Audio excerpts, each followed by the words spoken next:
Hi guys ఈరోజు వీడియోలో మనం ఒక స్ట్రింగ్ని ఎలా ఎక్స్ప్లెయిన్ చేయాలో చూద్దాం. అంటే ఇప్పుడు ఇది ఇన్పుట్ అనుకోండి. Input string A3 B3 C3. So దీని అవుట్పుట్ మనకి ఎలా కావాలంటే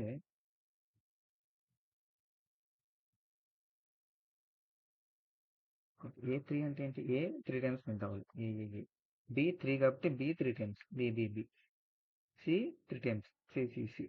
సో ఇది మనం ఎలాగా ప్రింట్ చేయొచ్చు అనేది ఈరోజు జావా ప్రోగ్రామ్ యూస్ చేసి చూద్దాం. ఓకే, దాని గురించి మనం ఇప్పుడు ఒక ఇంటెలిజే తీసుకుందాం.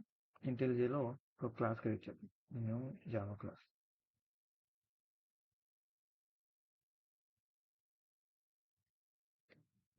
నెక్స్ట్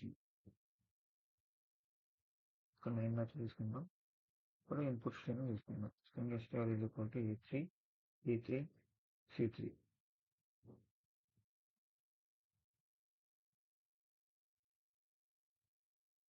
ఓకే, ఇప్పుడు అవుట్పుట్ ని స్టోర్ చేసుకోవడానికి మళ్ళీ ఒక అవుట్పుట్ అనే వేరియబుల్ తీసుకుందాం. అవుట్పుట్ ఈజ్ ఈక్వల్ టు ఒక ఎంప్టీ స్ట్రింగ్. మనకు కావాల్సిన అవుట్పుట్ ఏంటి?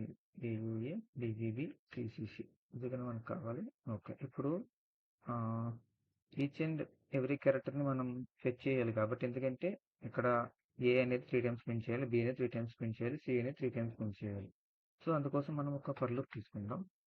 For int I is equal to 0, I less than str dot length వరకు I ప్లస్ ప్లస్ రిట్రీవ్ చేయడం కోసం.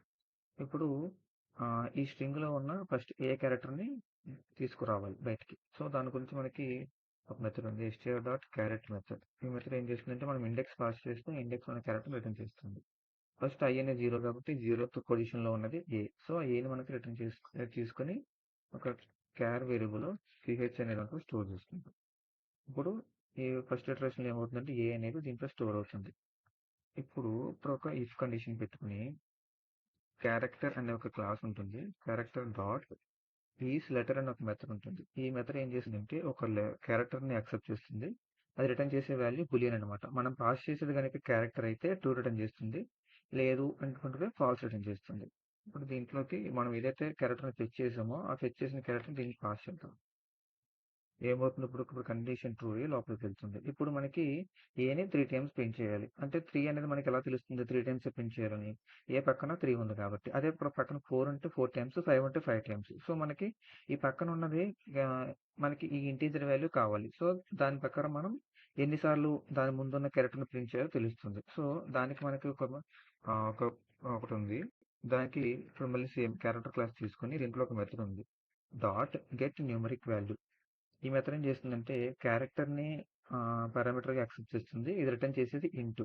మనం పంపించే క్యారెక్టర్ ఇప్పుడు 3 పంపించామనుకోండి, 3 అనేది క్యారెక్టర్ గా తీసుకుని ఆ 3 ని ఇంటీజర్ గా కన్వర్ట్ చేస్తుంది. అంటే క్యారెక్టర్ గా ఉన్న 3 కాస్త ఇంటీజర్ అవుతుంది అనమాట. సో అదేవిధంగా మనం దీంట్లో ఏ పంపించామనుకోండి, ఏ అనేది క్యారెక్టర్ కాదు, సారీ, దాన్ని ఇంటీజర్ గా కన్వర్ట్ చేయలేం కాబట్టి ఇప్పుడు -1 రిటర్న్ చేస్తుంది. మనం ఇంటీజర్ లాంటి ఒక క్యారెక్టర్ ని పంపిస్తే అది క్యారెక్టర్ అది ఇంటీజర్ గా రిటర్న్ చేస్తుంది. దీనికి ఇప్పుడు ఆ, పంపించాలి, దీన్ని 3ని పంపించాలి. అంటే ఇప్పుడు str dot carrot at I. ఇప్పుడు ఇది ఎలా ఉంచేసాం అనుకోండి, ఇప్పుడు ఏమవుతుంది? 0th పొజిషన్ లో ఉన్నది ఏంటి? ఈ I అనేది 0 కాబట్టి 0th పొజిషన్ లో ఏముంది? ఏ ఉంది. సో ఆ ఏం తీసుకుంటుంది అనమాట. మనకు కావాల్సింది ఏంటి? 3 కాబట్టి I ప్లస్ 1. ఇప్పుడు ఏమవుతుంది? 0 ప్లస్ 1 కాస్త 1 అవుతుంది. అంటే 1 ప్లస్ 3 ఉంది కాబట్టి ఆ 3ని ఇది న్యూమరిక్ గా కన్వర్ట్ చేస్తుంది. సో కన్వర్ట్ చేసి మనకి ఇంటీజర్ వాల్యూ ఇస్తుంది అనమాట. దాన్ని మనం ఒక కౌంట్ అనే దాంట్లో స్టోర్ చేసుకుందాం. వచ్చింది కాబట్టి ఇప్పుడు మనం ఈ ఏని 3 టైమ్స్ ప్రింట్, అంటే ఈ కౌంట్ ఎంత ఉంటో అన్ని టైమ్స్ ప్రింట్ చేయాలి కాబట్టి మళ్ళీ ఒక ఫర్ లూప్ తీసుకుందాం. I is equal to 0, sorry I already తీసుకున్నాం కదా. J is equal to 0, J less than ఎన్నిసార్లు? ఒక కౌంట్ సార్లు J ప్లస్ ప్లస్. అప్పుడు మనకి అవుట్పుట్ లో ప్రింట్ అవ్వాలి. Output is equal to output plus ఏం ప్రింట్ అవ్వాలి? ఏదైతే మనం క్యారెక్టర్ ఫిక్స్ చేసామో ఆ క్యారెక్టర్ CH. ఇప్పుడు ఫర్ లూప్ నుంచి బయటకు వచ్చేసిన తర్వాత దాన్ని ప్రింట్ చేస్తే అవుట్పుట్ దీన్ని రన్ చేయండి.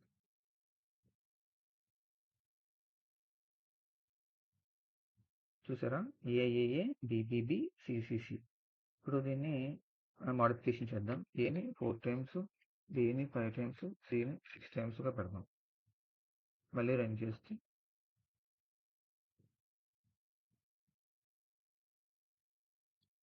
ఏ అనేది 4 టైమ్స్, బి అనేది 5 టైమ్స్, సి అనేది 6 టైమ్స్ ప్రింట్ అవుతుంది అనమాట.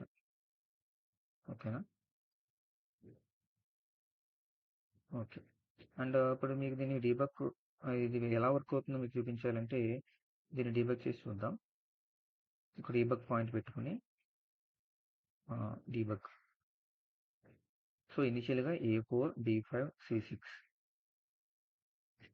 2 తీసుకుందాం. 2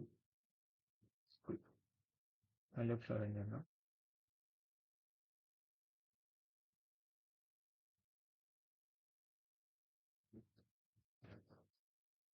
A2, B2, C2 అవుట్పుట్లో ఎంటీ ఉంది. ఇప్పుడు ఒక స్టెప్ అవుట్ చేద్దాం. స్టెప్ అవుట్ చేసినప్పుడు ఏమైంది? I ఈజ్ ఈక్వల్ టు 1 కదా. So I is equal to 1 తీసుకుంది, లోపలికి వెళ్ళింది. ఇప్పుడు సిహెచ్లో I is equal to 0. 0th ప్లేస్లో ఏముంది? ఏ ఉంది కాబట్టి ఏని సిహెచ్లో స్టోర్ చేసుకుంది. అది ఏ అనేది 97 అనేది దాని ASCII వాల్యూ. ఇప్పుడు ఈ ఏ అనేది క్యారెక్టర్ కాబట్టి ఈ మెథడ్ ఇది ఏం చేస్తుంది? ఇది ఇఫ్ కండిషన్ ట్రూ రిటర్న్ చేస్తుంది. ఆ ఇఫ్ కండిషన్లో కండిషన్ ట్రూ అయితే ఏమవుతుంది? ఇఫ్ కండిషన్ లోపలికి వెళ్తుంది అనమాట. లోపలికి వెళ్ళి చూసారా? ఇప్పుడు ఇక్కడ కూడా I అనేది 0నే ఉంది. 0 + 1 ఎంత? 1. అంటే ఇప్పుడు ఈ str at 1 అనేది ఎంత? 2 ఉంది కాబట్టి 2 అనేది కౌంట్లో స్టోర్ అవుతుంది. చూడండి, చూసారా? కౌంట్ ఈజ్ ఈక్వల్ టు 2 అయింది. ఇప్పుడు ఏమవుతుంది? 2 టైమ్స్ ఈ లూప్ తిరుగుతుంది. ఇనిషియల్గా J is equal to 0. Character అనేది సిహెచ్లో ఏ ఉంది. ఇప్పుడు మనం ఇంకొకసారి స్టెప్ ఓవర్ చేస్తే కౌంట్ ఈజ్ ఈక్వల్ టు 2 ఉంది, J ఈజ్ ఈక్వల్ టు 0 ఉంది. ఇప్పుడు ఒకసారి స్టెప్ ఓవర్ చేసామంటే అవుట్పుట్లో చూసారా? ఏ అనేది ప్రింట్ అయింది. సో ఇంకొకసారి స్టెప్ ఓవర్ చేద్దాం. అవుట్పుట్లో ఏఏ ప్రింట్ అయింది. 2 టైమ్స్ లూప్ తిరిగింది కాబట్టి 2 A's ప్రింట్ అయ్యాయి. ఇప్పుడు మళ్ళీ ఒకసారి మళ్ళీ స్టెప్ ఓవర్ చేద్దాం. I ఈజ్ ఈక్వల్ టు 1 ఉంది. 1 అంటే ఎంత? ఇక్కడ ఫస్ట్ పొజిషన్ అంటే 2. 2 అనేది ఈ సిహెచ్లో స్టోర్ అవుతుంది. మళ్ళీ స్టెప్ ఓవర్ చేద్దాం. చూసారా? సిహెచ్లో 2 ఉందన్నమాట. ఆ 2 అనేది లెటర్ కాదు కాబట్టి ఇఫ్ కండిషన్ లోపలికి వెళ్దు. మళ్ళీ లూప్ అనేది బయటికి వెళ్ళిపోతుంది. చూడండి, చూసారా? మళ్ళీ లోపలికి వెళ్ళకుండా పైకి వెళ్ళిపోయింది. మళ్ళీ ఇప్పుడు ఇంకోసారి స్టెప్ ఓవర్ చేస్తే I ఈజ్ ఈక్వల్ టు 2 ప్లేస్లో ఏముంది? బి ఉంది. సో బి అనేది క్యారెక్టర్ కాబట్టి ఆ బి అనేది సిహెచ్లో స్టోర్ అవుతుంది. సిహెచ్లో బి స్టోర్ అయ్యింది. సో మళ్ళీ స్టెప్ ఓవర్, మళ్ళీ లోపలికి వెళ్తుంది. ఇప్పుడు బి తర్వాత 2 ఉంది. ఆ 2 అనేది కౌంట్లో స్టోర్ అవుతుంది. మళ్ళీ 2 టైమ్స్ బి ప్రింట్ అవుతుంది. చూసారా? ఇప్పుడు వన్ టైం బి ప్రింట్ అయింది ఫస్ట్ ఇటరేషన్ అయిన తర్వాత. సెకండ్ టైం ఇటరేషన్ చేద్దాం. సెకండ్ టైం కూడా మళ్ళీ బి ప్రింట్ అయింది. ఇప్పుడు మళ్ళీ అగైన్ పైకి వెళ్తుంది. ఇప్పుడు మళ్ళీ ఈ 2 తీసుకుంటుంది.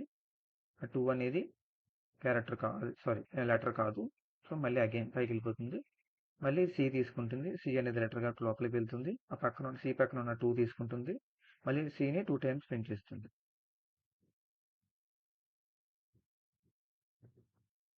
అంతే, అవుట్పుట్ని ప్రింట్ చేసి ఇచ్చేస్తుంది అనమాట. దట్స్ ఇట్ అండి.